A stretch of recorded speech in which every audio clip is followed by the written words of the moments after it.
Since I've been here in the Senate, we've talked about border security, but the one thing that's been lacking, particularly in the last 8 years, has been the political will to do what we know we need to do, which is to come up with a plan to secure the border so that our Border Patrol can obtain 100% situational awareness and then 100% operational control of the southern border.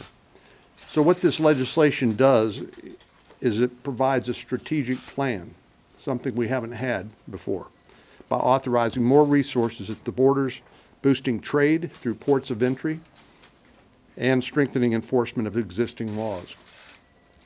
The border security provisions focus on 3 areas: additional infrastructure, like a wall system, fencing, or levees. This bill also steps up enforcement of our current laws by ending catch and release, by enacting Kate's Law, and holding sanctuary cities accountable.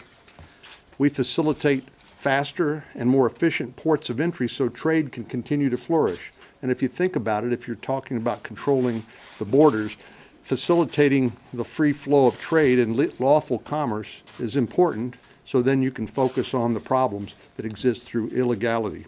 This bill requires the Department of Homeland Security and law enforcement to consult with local officials at each step of the way, a point I just made. The folks who live in these communities know them best and must be part of any successful border security effort. It's important to note that border security is not a one-size-fits-all proposition. We need an approach that will work at each unique place along our U.S. Mexico border. We need to regain the public's confidence and trust.